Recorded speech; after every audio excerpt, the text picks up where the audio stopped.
Good. And now, you ready? Just click and press this part down. It's 9 o'clock and live from Mike Garage. There goes my guy Joe. Everybody's got a guy. Got me set up. We got a better microphone tonight, right, Joe?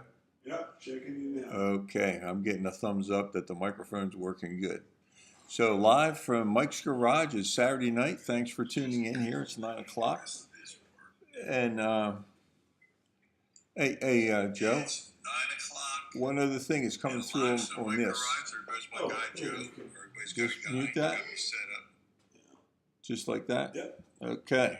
A little technical difficulty there. Listen, we are making progress here. We really enjoy doing the show here, and we got an upgraded microphone. We got an upgraded system where we can see the live chats as they come on. So that's one thing I wanted to do was really get to have a conversation. There's so many people.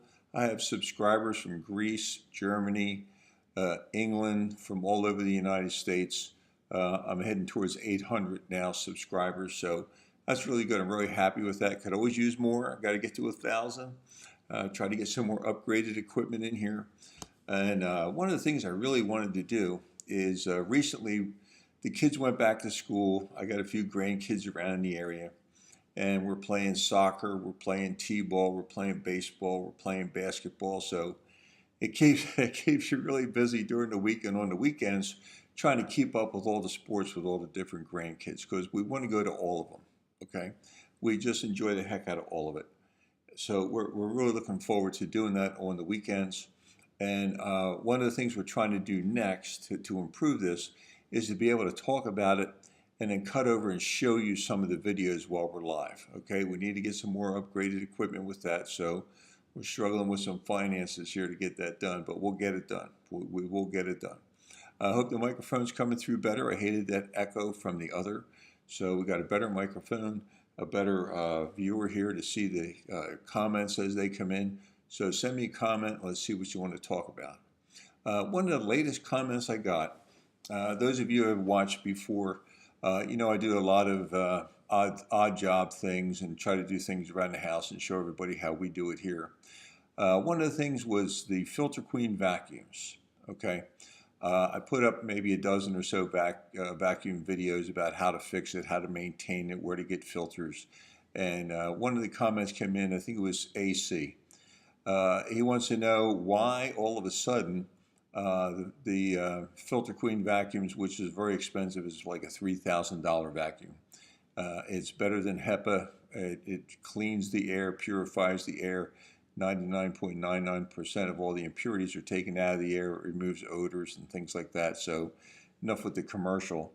But he says that right now they're selling them for $15.99. That's $1,599. Well, not to go into a whole lot of detail, but they're trying to keep up with the times. Back in the day, the Filter Queen and the Fuller brush, you could only really get those door to door. You couldn't really advertise on TV, the phone numbers about where to get them, but they had the salesman come door to door. So that all changed. Well, what's happening now with Amazon, you have to transition over and try to participate in that market. So they were selling the Filter Queens for $3,000. Now the manufacturer would sell it to the master distributor. He would mark it up. He would sell it to the distributors. He would mark it up, and the salesman would go out and sell it. So it was marked up 3 or 4 times before the salesman showed up at your door, plus transportation costs. And those of you who are around, you know that transportation now, inflation and everything, is very expensive to ship anything. The U.S. mail is going up every year. The UPS, FedEx, they're killing it. They're putting fuel taxes on, fuel surcharges, because it's expensive to try and move the products. So anyway, what they're doing is trying to compete on a better level. So they're putting these things on Amazon. I think they're selling filters and things like that in Ace Hardware. Now, any of you who have been around for a while, Ace Hardware is used to be, I think it still is part of Sears and the Sears chain. A lot of Sears stores have gone away. Sears is still online servicing products. And Ace Hardware is now moving in here in the Pittsburgh area into the supermarkets. So if you go to the local supermarket here, which is Giant Eagle, Ace Hardware has taken over about 3 aisles of paint, stain. They make keys there. You can get nuts, bolts, screws. There's always somebody there to help you. They don't have their own store anymore. They're in there with Giant Eagle. And I think the main reason is Giant Eagle now is trying to compete with Costco, Walmart, and things like that, where it's a one-stop shop. You go in there, you can get food, you can get hardware, you can get paint, paint brushes, rollers, you can get replacement light switches for your house, all while you're in the same store. So that's what's going on all over. Stores are consolidating, they're sharing floor space. Everybody's trying to get the biggest buck they can out of the smallest amount of floor space. And a lot of these places are popping up with their own gasoline dispense, the gasoline stations. So BJ's is another box store, a discount box store that just opened here in Pittsburgh, not too far from here in Ross Township. And they have their own gas station. Just like all the other gas stations around here, we're paying $3.99, $3.95. Unless you're a member of Sam's Club, unless you're a member of BJ's, unless you have the Get-Go credit card, you don't get the cheaper prices. Now, you can save like 15 cents a gallon if you have those cards. Sam's Club, it isn't a credit card. And I think BJ's has a credit card and Get-Go has a credit card.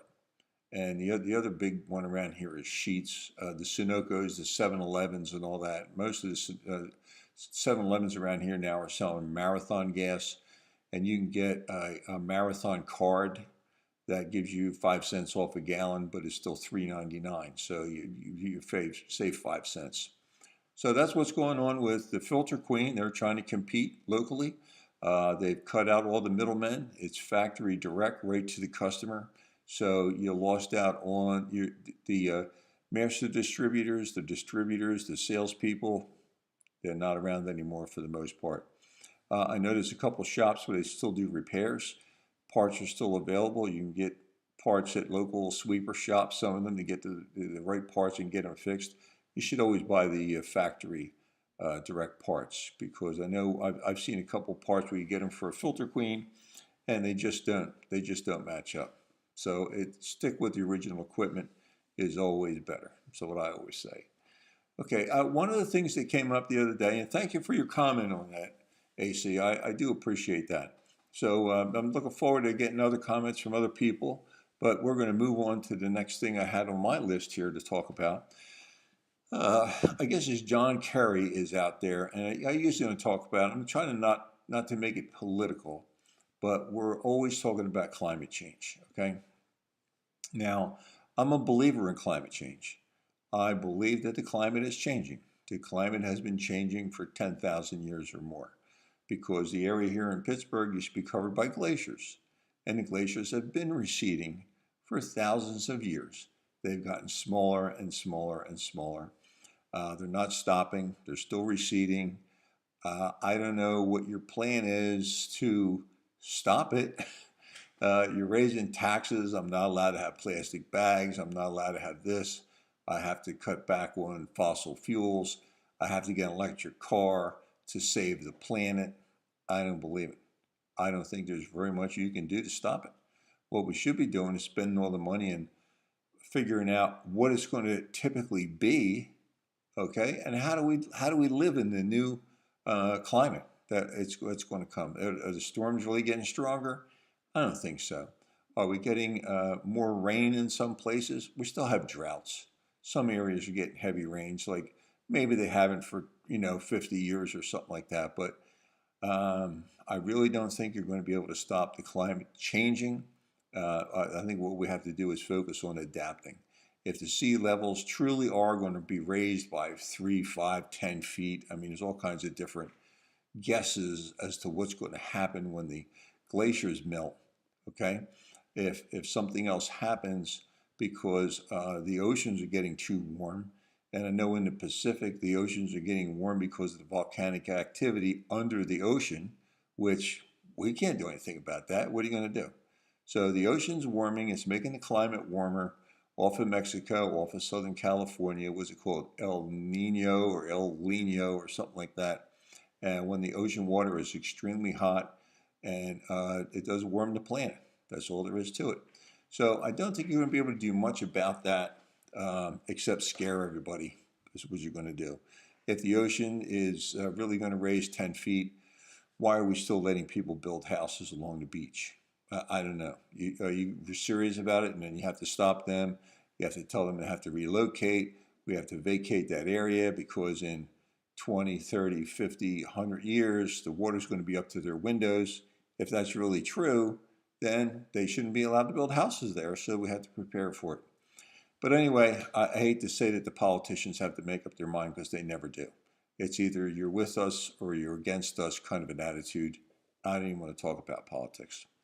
But the one thing they could be doing, and I don't think they're doing enough of, and they can control this, is the pollution. The pollution is unbelievable. I know here in Pittsburgh, there's areas where you can't drink the wells. You have a well, you can shower with it, you can water your lawn with it, you can wash your car with it, but you can't drink it, you can't cook with it because it's poisoned. There's something they put in the ground years ago, or they're still putting it in the ground. We're still burying trash. We don't know exactly what's in the trash. People are still putting paint, Raid cans and things like that in the trash. They're crushing it. They're taking it to the dump and they're burying it in the ground. Okay, and the water, it rains, it gets into the water table. Now you can't drink the water. So now there's people lined up at Walmart on Fridays buying 2 5-gallon things of fresh water so they can cook and have something to drink during the week. So it's a little ridiculous. That you could be controlling. Okay, I agree the plastic bags are really convenient. They're really nice. They're really cheap to make. You can't recycle them. Nobody wants to be bothered with the expense of trying to recycle things. So they just stopped selling them. Now we're cutting down the trees again. We went to plastic bags, so we would stop cutting down the trees to make paper bags. So now we're going back the other way. It's the same thing where eggs were bad for you. Now they're good for you. You shouldn't drink a lot of whole milk. You have to drink 1% milk. Now 1% milk offers you no nutritional value whatsoever. So you should be drinking whole milk or vitamin D enriched milk. So it's all over the place. Yeah, you never can tell which way it's going to go, how it's going to wind up, and who's going to finally tell you the truth. Because everybody's guessing at this point. What's going to happen? What's good for you? Everything in moderation. Try to stay in shape. Do things like that. So we'll see what happens with that, because you can control the pollution and poisoning the groundwater. I don't know if you can ever clean up the groundwater. I know they've cleaned up Lake Erie. They've cleaned up a lot of the streams and rivers here in Pittsburgh, the 3 rivers. They still have, I just heard it the other day, the sewage treatment plant in Pittsburgh. When it rains and it gets overwhelmed with the volume, they just pump the raw sewage into the river. They still do it today. Do you believe that? They still pump raw sewage into the river when there's too much for them to handle. Now, what are they going to do about global warming when you can't even build a sewage treatment plant to handle a little bit extra rainwater that you got to pump sewage into the river? Okay, it's ridiculous. So don't tell me you know what you're doing, because you don't. You should be taking steps to stop this. We still have lead pipes pumping water into people's houses, and we're charging them for the water, and they really shouldn't be drinking it because it has lead in it. So I don't know. I don't want to get into trying to solve all these problems, but it's out there. So, that has to be talked about at some point. People are watching it and doing nothing about it. It's just crazy. I really find it annoying that there's all these things that we can fix. We can fix poisoning our environment. We can stop poisoning the water that we're supposed to be drinking. We can stop destroying the habitats of certain animals. We could be much better caretakers to prevent flooding and things like that. We can control all that. But what are we focused on? Oh, we're going to change the temperature of the planet. To what? What are you going to do? You're going to pick a date, pick a year. What are you going to turn it back to? 1885? Is that what we want to do? We want to lower the temperature so it goes down to the standards of 1885? Pick a number. 1920. They were pretty good years. Okay, we had colder winters, didn't have real hot summers. What about the 1700s? Where was the water levels in the 1700s? And 200, 300, 400 years later, where's the water level now? I want to know. Nobody's really telling you that stuff, okay? But we'll see what happens. We're all interested to see. I don't want to hear I gotta stop doing this, or I gotta pay more taxes for global warming. I gotta pay a tax for my carbon footprint. Who ever heard of that? It's just another way of taxing you. Speaking of taxes, I guess here in Pennsylvania, we're not going to tax the people anymore. What we're going to do is we're going to tax the corporations. We're going to tax them for taking the gas out of the ground, and we're going to tax them for transporting the gas, and we're going to tax them for any little pollution thing that we think they could have prevented. Well, who do you think is going to pay that? We are. Okay, so they're just going to pass it on. So it's ridiculous. The gas bills are going up and the government's collecting more money, but they're still letting them drill and frack and do everything like that. So anyway, I got to move on. If you watched any of my videos, you know I like to ramble. So hang in there, stay with me. Okay, here we go. I want to move on to the local gas prices. I know I have subscribers all around the world. There's people there. I want to hear from the people in Saudi Arabia. I was told the other day, I don't know if it's true, that Saudi Arabia gas is like 20 cents a gallon. And because they're making so much money on the oil, people don't pay income tax. There's a lot of just wonderful things that the government provides to their people, because the government collects all the money from the oil and they distribute it to the people. Whether it's a good life or bad life, I don't know. But the oil and the gasoline in Saudi Arabia and the other Arab countries where they're pumping all that out of the ground is like 20 cents a gallon. So that's pretty good. I mean, we could be pumping our own oil out of the ground and charging ourselves 20 cents a gallon, because the price of fuel is driving up inflation to everybody. You have to get the price of fuel down, because that's what makes the economy go. Everything depends on transportation.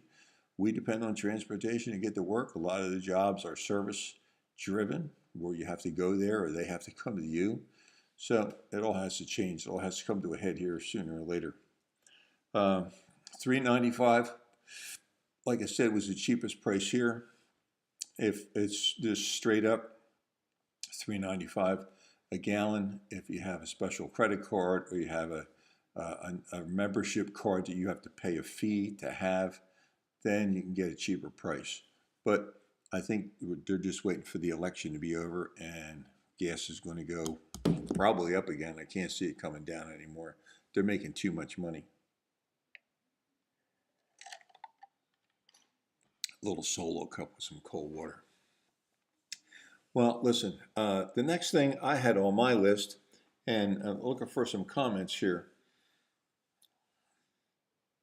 Okay, I got some comments. Everybody's appreciating the microphone. That's good. They can hear me loud and clear. There's no echoes. It sounds really good. So I'm happy to hear that. Thank you for your comments there, Bad Weather.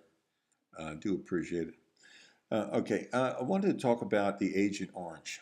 Those of you who have watched the video before, you know I'm a Vietnam veteran. I was there in 1970.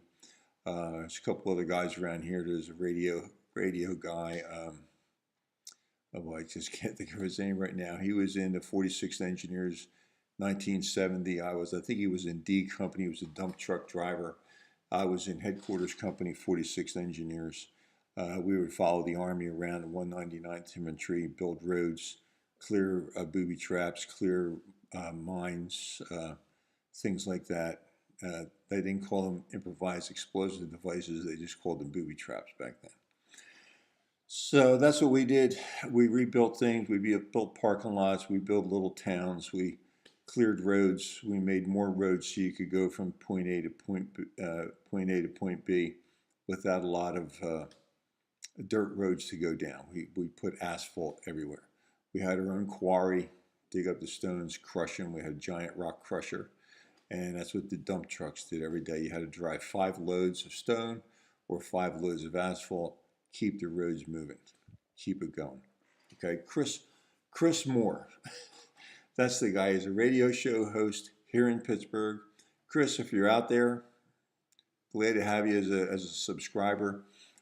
He was in D Company, 1970, 46 engineers.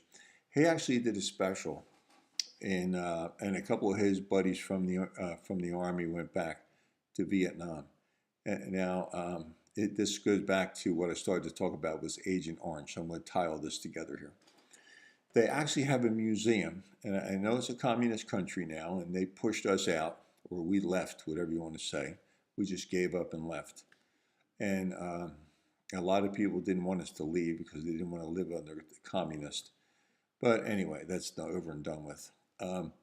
But they actually have a museum in Saigon about the harm that the Americans did to the Vietnamese people. They have all these pictures of people suffering from birth defects, skin cancers, which was unheard of in that part of the world, all because of exposure to Agent Orange. There's still areas in Vietnam that are still poisoned with the chemicals that we dump there, that the spray, the Agent Orange spray that we sprayed on the ground is still a problem over there.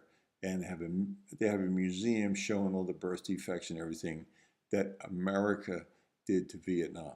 So it's the propaganda is still going on about how horrible we were to the Vietnamese people. So, but thanks a lot for trying to give them freedom. It was a very corrupt political situation. People were just taking the money, and at the end of that war, they left the country. They just left everybody there. Okay, so what are you going to do? Anyway, Agent Orange. I've had about 10 or 11 spots of Agent Orange already. Basal cell carcinoma, as they call them, it's skin cancer. It's not the malignant one where it just chews up your body. This is in the first 2 layers of your skin. Okay, and it also gave me a lot of spots. Okay, I got a lot of spots from the Agent Orange and all that. So still dealing with that. But I got a name of a guy in AMVETS who said he has some help, and the AMVETS and the Veterans Administration has expanded the benefits you can get. And one of the things they're expanding on is hypertension. I got the bulletin here. It's from the Getting Veterans VA Disability for Hypertension. You know, they're still working on that. They've expanded that for Agent Orange. There's other things, tinnitus. If you're eligible for these things, they're presumptive that Vietnam needs to serve one of the following: the Republic of Vietnam. This says from 72 to 75. Now, I honestly, were we still there in 72 and 75? Were you in Thailand between 72 and 76? Yeah, probably. Okay, they had people there. Laos, 65 to 69. Very interesting dates there. I know we weren't supposed to go to Cambodia, but Cambodia was April of 69 to April of 70. So there's a lot of different things there. Guam was another place where they dumped a lot of chemicals. The Johnson Atoll was another place where they dumped a lot of dangerous chemicals. So anybody who's suffering from any of the ailments, and I'm going to give you a website again. I gave it to you before. It's reddit.com. You go to reddit.com. You go to Veterans Benefits. Type that in the URL. It's the top line is the URL. Type in there Veterans Benefits. Then you go to the knowledge base. You click on that. It's down on the right hand side. Knowledge base. And again on the right hand side, it's called the master list. And you go to the master list, and there's hundreds of problems, of issues, health issues that probably were caused by exposure to Agent Orange and other chemicals while you were in the military. You know they're having problems with the people who had the burn pits. You took everything, you took all the trash, you took all the chemicals, you took everything down to a pit that you dug in the ground. And after it was full, a couple of soldiers went down, they poured kerosene on it, and they lit it on fire. I know when I was in Vietnam, they did that. They used to hire a couple old Papasans, and they would do it. And the same thing, they would go to the latrines and empty the sewage into 55-gallon drums that were cut in half. And the guy would drag them out from underneath the latrines, put an empty one in there, take it down into the middle of the field, top it off with kerosene, and burn it. And then he would dump the ashes out on the ground. And then all the trash would get down there, and he would burn the trash too. There was always a fire going on every day down in the burn pit. Sometimes GIs were down there. It was usually the local population that they hired somebody to get down there and do the burning. They were supervised by a GI, but that was down in the middle of Long Bend, where they used to do that every day. Big, huge burn pit. And there was a lot of trash. A lot of stuff was thrown away. Unbelievable. So I hate to keep looking away or turning away from the screen.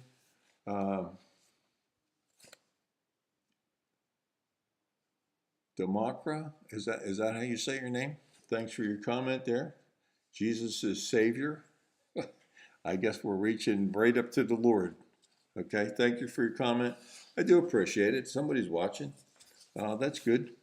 And so Camp Lejeune, about Camp Lejeune 2 was on the news recently about all the pollution that's there, and it was a long time the GIs were there, and any kind of basic training, the water was poisoned. I don't know if they knew it or not, but a lot of people are getting, bad reactions to that. It's horrible what they do. They don't tell you. We've got global warming, but we're poisoning the people. And, I don't even talk about the fentanyl epidemic and all the stuff's going on along with that. I'll tell you another story real quick. Here in Pittsburgh, a lot of the people have been working from home for a long time, or they just go down now. They're only going into the office in the upscale high-rise buildings in Pittsburgh a couple days a week. Well, now the companies are trying to tell the people you have to come back downtown. Well, they have done nothing about the drug problem and the homeless problem in the city. What they did do is nothing. They don't arrest anybody. They don't put anybody in, take them off the street. They don't do anything. You have to step over people when you're walking down certain areas of Pittsburgh, and it's not really that bad. If you go to Philadelphia, Seattle, Oregon, Los Angeles, Chicago, it's horrible. It's horrible. And they have needle centers where they're giving out clean needles. People are buying and selling and using drugs on the street. Police are just walking by because why they want to arrest them? What are they going to do with them? They're going to take them to jail. The jails are already overcrowded with real criminals. These people need help. They need a place to live. They need to get their life back on track. They need to be productive. They need to be able to take care of themselves. When you don't do anything about it, you have soup kitchens where they can go get something to eat when they're really hungry. They're stealing things. I know that the one place in LA, I was reading the thing where people are walking through their neighborhoods at night. The camera bells, the camera doorbells are going off, and people are walking through your yard at 3 o'clock in the morning, 2 or 3 guys walking through your yard looking for something to steal. Okay, guy comes out the next day. His garden hose is gone, detached from the faucet on the side of the house, and his son's bicycle is stolen. So the next day he goes over to the homeless encampment where the tents are, and there's a flea market there. And there's his hose, and there's his son's bicycle. And the guy's trying to sell it back to him. And he says, "That's my stuff." He says, "No, it isn't." He says, "You stole it." He says, "I didn't sell it. I bought it from somebody. I gave him a couple of dollars for it. If you want it, I'll make you a good deal, and here's how much it is for you to buy it back." So he did. He bought it back to get just for he didn't want them to have it. So he bought the hose and he bought the bicycle, went home. Now he's got to keep everything locked up. And people are walking through his neighborhood 2 or 3 o'clock in the morning, taking anything they can. They're taking the plants, they're taking the shrubs. If they can go over there and pull the shrub up, they'll take it down to the flea market, sell it to somebody, and you can get down there, you can buy your shrubs back if you want them that bad. So it's just crazy, where there's no consequence for doing anything wrong. And that's just leading to more people doing bad things, okay? There's 3 different kinds of people, I was always told: the good, the bad, and the idiots. So, and the good thing about thinking of things that way is you can move from group to group. You're not stuck in a group. If you think of people that way, if you're a bad person, you can become a good person. You could change your life. You can get on the right path with some help and people behind you. So you can change. Sorry, I'm waving my hands around. I'll stop doing that. So you can change. And it's important you try and do that, okay? Speaking of family problems and things like that, I want to talk about the new King Charles, okay? I don't remember anybody being in the throne there in England except the Queen from when I was little. I guess 52. I was born in 48. So in 1952, she came to power. She's been a very good person. She's released a lot of these countries from the English colonial rule, if you will. She knows that people didn't want to be governed by England. She released all that. She made transitions. So I think she did some good things. I know there's people out there that think she was a tyrant and she did all these horrible things. I think she tried to correct a lot of the things that went wrong in the past. So I give her credit for that. Let's give King Charles a chance. What is he, 72? He's my age. So let's see what he can do. I think William and Kate are in line for the throne.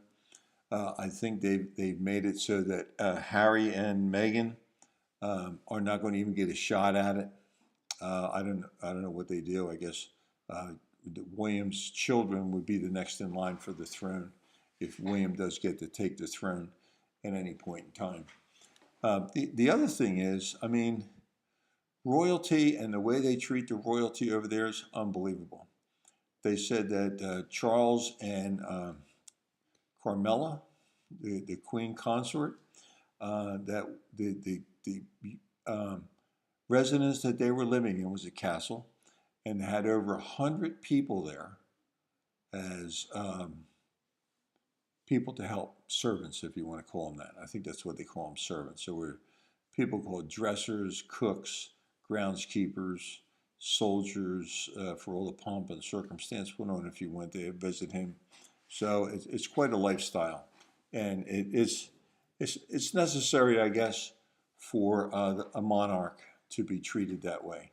Okay, I don't know how you get to be royalty, but they're it. So it's one of the few left in the world, and it looks like King Charles is going to do a good job keeping that going. So I wish him luck.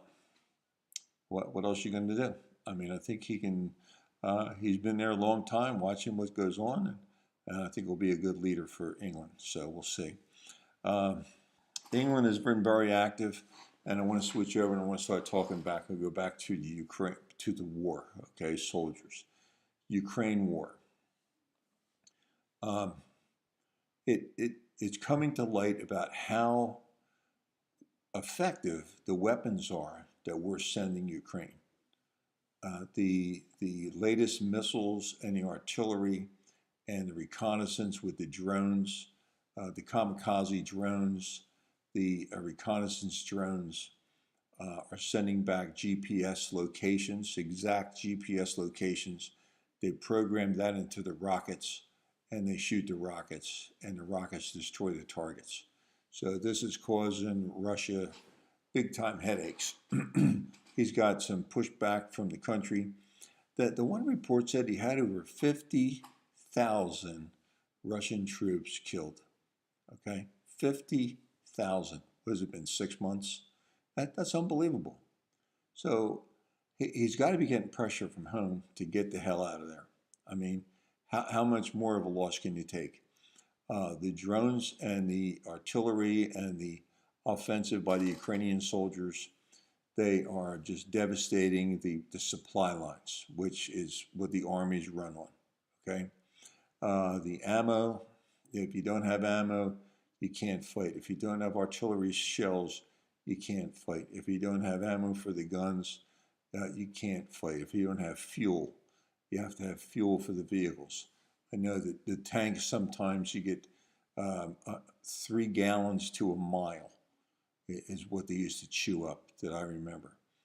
Maybe it was even worse than that. It was 6 gallons for every mile you needed of diesel fuel. So you can't go very far in a tank. It's heavy. It has a lot of low gears for climbing hills and things like that, and it just chews up the energy, chews up the fuel.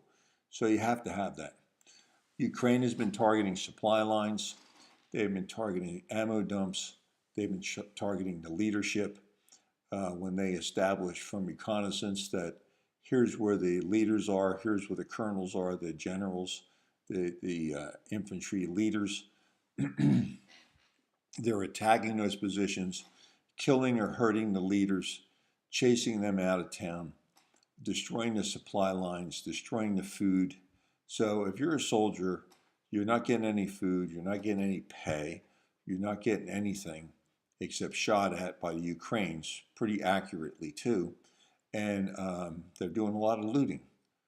They said they captured a couple tanks, Ukrainian tanks, and they're full of jewelry and silverware and things that the soldiers are stealing from the houses of the villages and towns and cities they're going into. They're chasing the people out. The people are around to save their own lives, and the soldiers are going in and robbing the house. And they're putting the stuff in the tank so they can take it back home and, I don't know, sell it or have it or whatever they're doing. They're stealing the stuff from the citizens there, and that's not very helpful to do that. Just gives everybody, well, the soldiers are not the best face to put forward when you're trying to liberate a country or do something like that. You just, they're too reckless. I mean, even the American soldiers, you know, we had a jail in Long Bend that was full of people, you know, doing the wrong thing. Soldiers that were so bad. I mean, you could do things and just get an Article 15. You get busted, you lose some salary.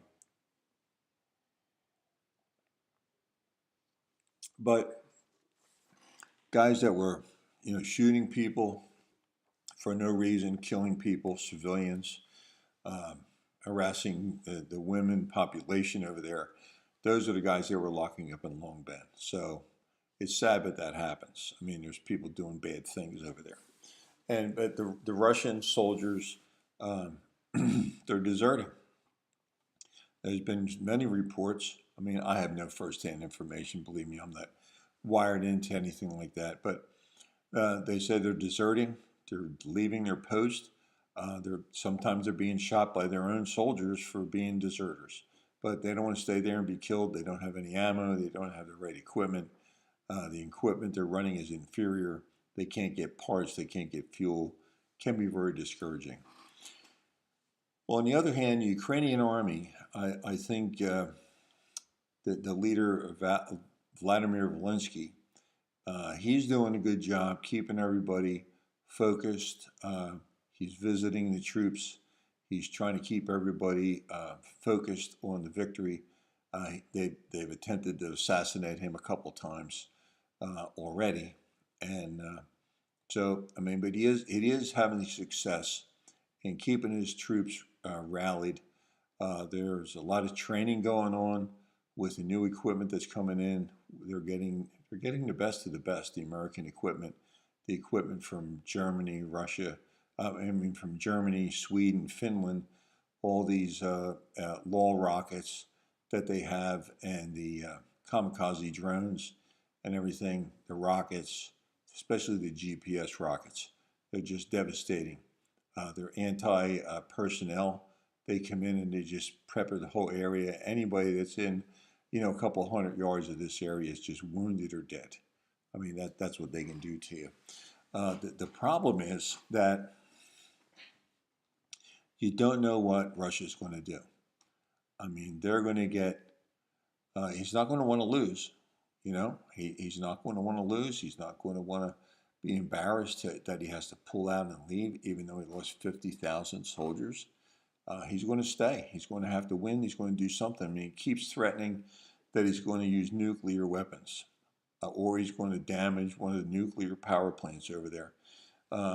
That's where the other nuclear disaster was over there, that you still can't go within 20 miles of that reactor in the northern part of Ukraine. I mean, that's one they had no idea what it was. The firemen went over there to put the fire out. They were dying on the ladders, climbing up the ladders to put water on the fire, and the radiation was killing them, and they were dying right there. They didn't know what was going on. They didn't know the danger. They didn't practice any kind of a drill about how to handle that kind of a disaster. They thought it would never happen. And Chernobyl, that's in Ukraine. The Chernobyl nuclear reactor disaster is, it's there. They have to deal with it. It's some of the biggest nuclear power plants in Europe are in Ukraine. You can't let him destroy them. Rupturing one of those is going to poison the whole area. And Russia wants the oil, and they want the food resources for power. Oil is power. The energy, the gas, those kind of resources, and the ability to produce, like Ukraine does. They produce wheat and many other things, and they're feeding a good portion of the world that they can produce that much. So it's all about power. It's not about liberating them. It's about grabbing their resources so he can make money on it. That's what it's all about. That's Ukraine. Okay, they're looking at that as a cash cow, and they're trying to capture it to make it their own. It's kind of sad. Okay, we'll see how it turns out. I hope he doesn't do anything crazy. You never can tell. Well, listen, on another note, I don't know if you saw the last podcast. There was a young lady that's a relative, Lisa, and she has a band called the Black Ledge. It does two words, BLACKLEDGE. They have 3 songs up right now. They're working on their first album. They're going to start playing out, as they call it, doing little concerts and things like that. So they are on Spotify. If you're a younger person and you want to hear about some of the newer bands coming up, go to Spotify, check it out. Black Ledge is a good rock and roll band. Really enjoyed the music. Black Cat was the song that I listened to. It was really a good song. There's a couple songs on there right now. I think you enjoy them. So check that out, and we'll go from there. Listen, the other thing is, get back to fuel prices. It was a big discussion on one of the radio shows I always listen to about electric cars, gasoline cars, or diesel. Okay, and we discussed this last time, that why aren't we looking at a fuel for the diesel? Because there are multi-fuel diesels. That the ideal situation is once you get a diesel engine warmed up, you can pretty much run it on anything. So let's say you put it in a car or a truck, the big cross-country trucks, okay? They have those big saddlebag gas tanks on them, fuel tanks. I shouldn't say gas. Once you start the diesel engine, let it run for 3 to 5 minutes. It gets up to operating temperature, which is about 200 degrees. You can pump almost anything into that cylinder, and it'll burn and it'll power the truck. So you could put French fry oil, gear oil, corn oil, olive oil, vegetable oil. You could put it in there and the truck will run. Now, the vegetable-based oils can be made into a more dependable fuel, okay? Just like ethanol, they're adding ethanol to the gasoline.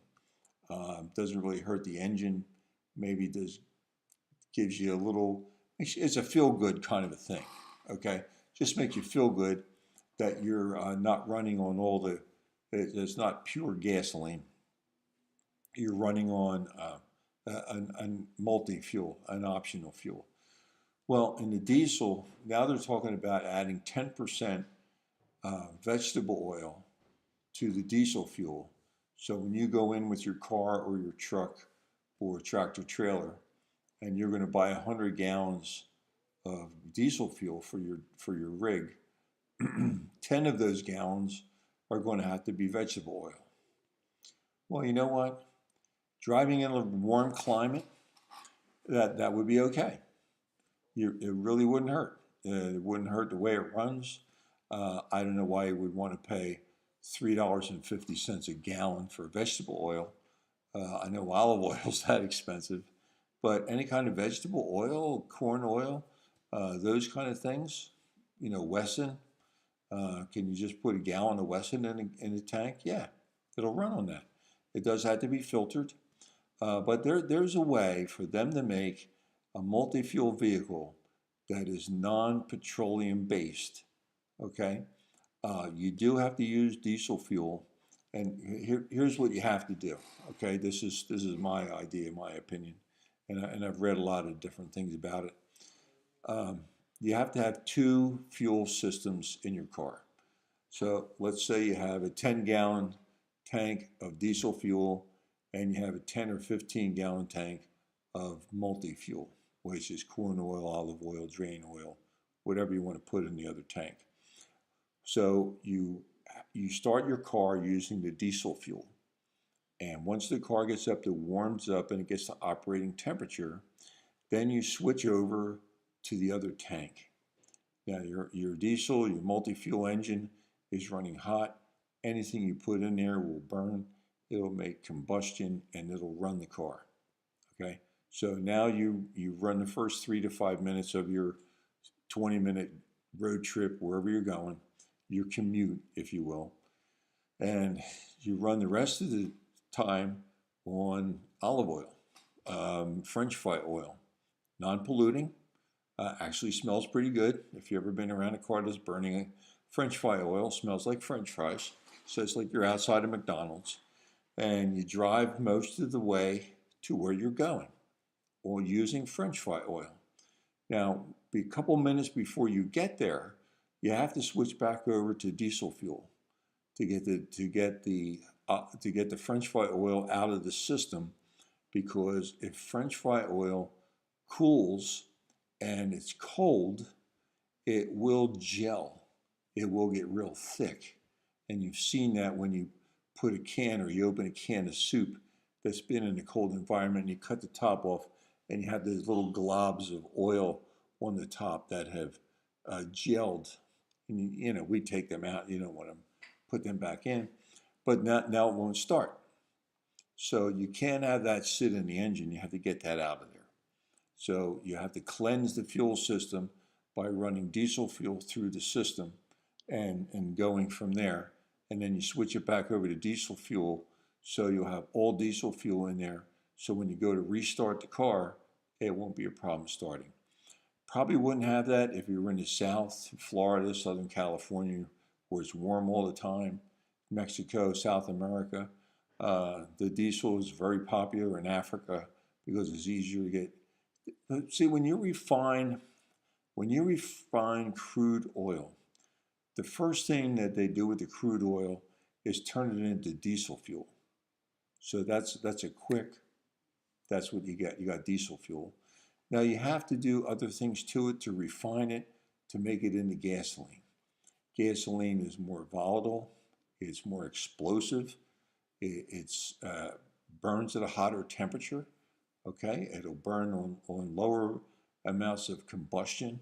You just need to have a spark.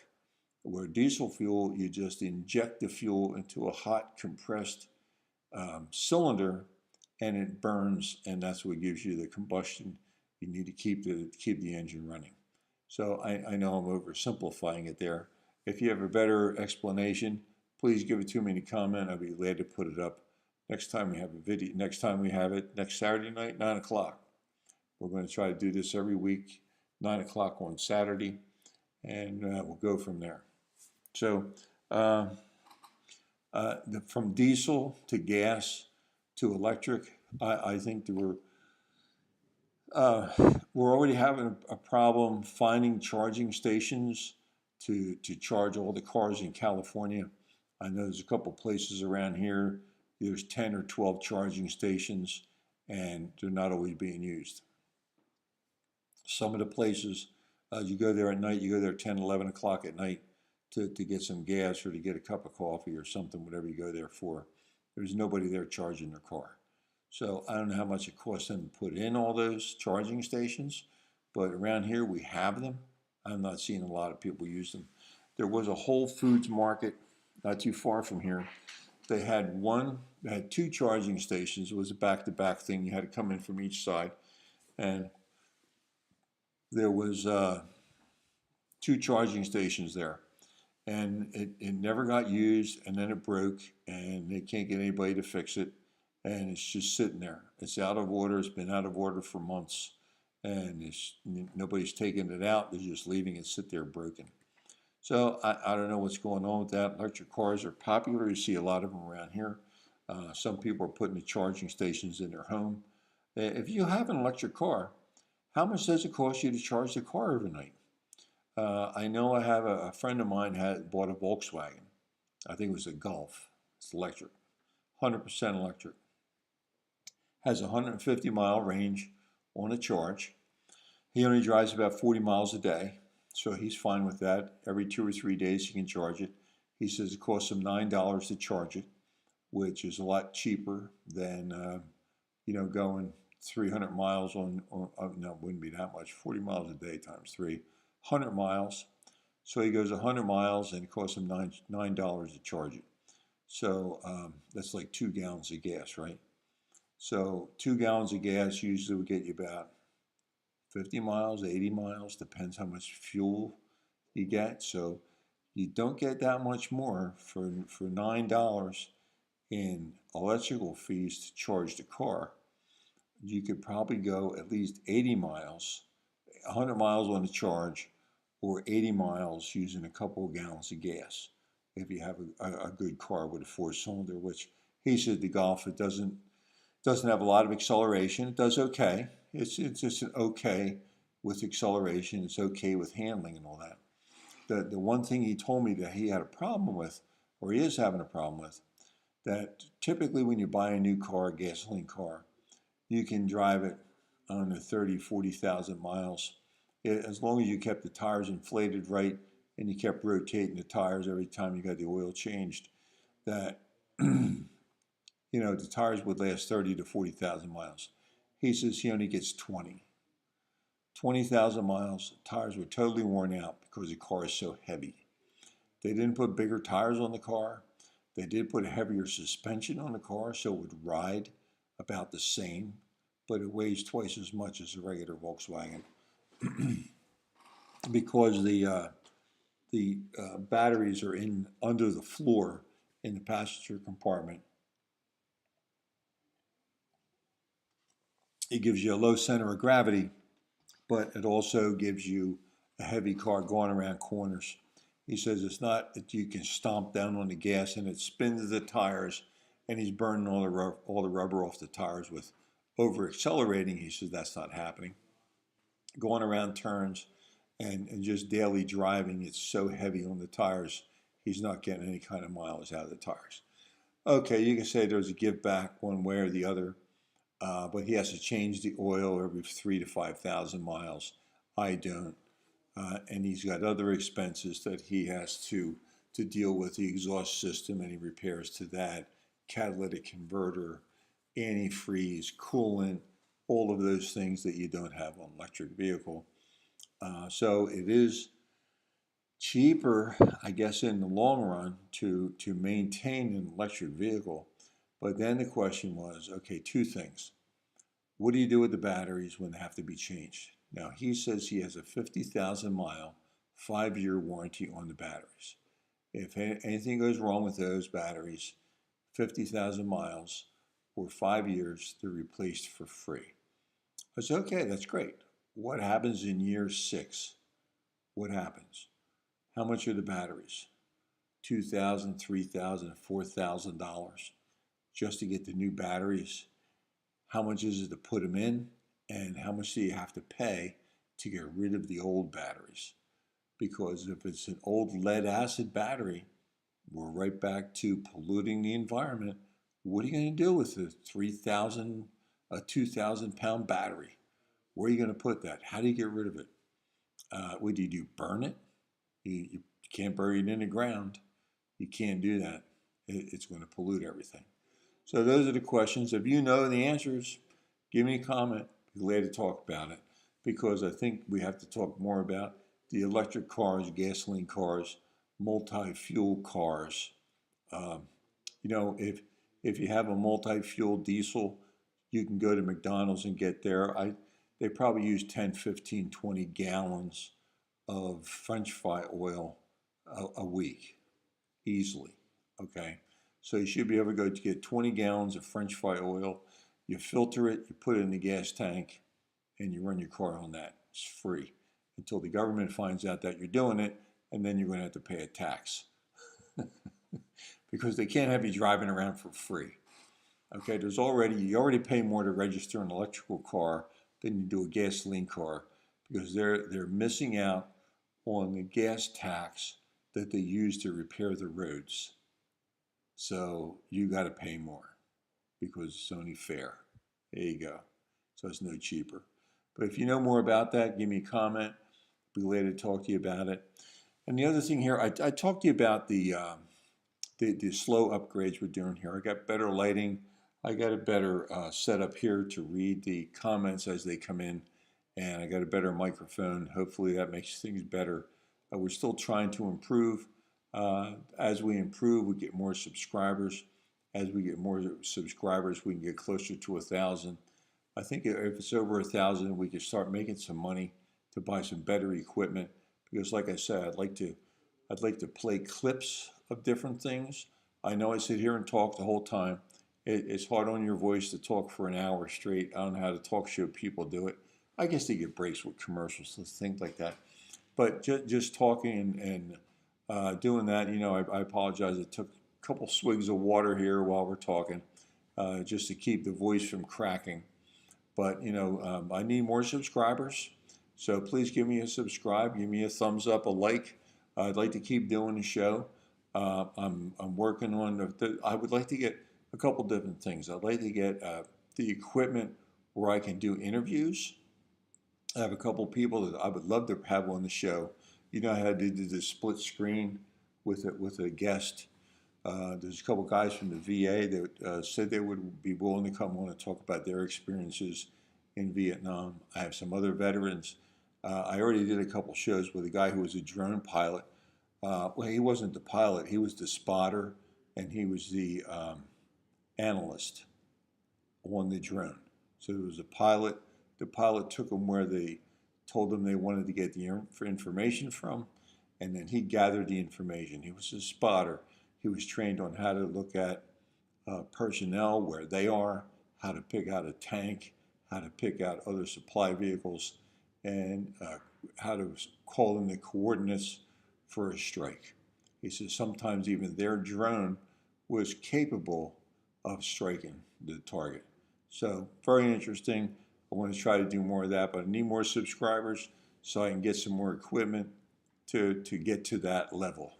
So I'd love to do it. And so please subscribe, give me a like, tell me what you like about the show, tell me what you don't like about the show. I really do enjoy doing this. I think this is fun. And it's about an hour. The hour's up. There we go. We pulled it off again. We did a 1 hour show. So thank you for watching Mike's Garage. Please be a subscriber. And we will see you next Saturday night at 9 o'clock live.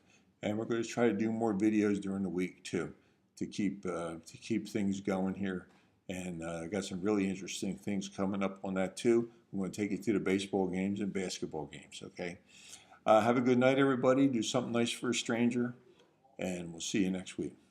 Bye for now.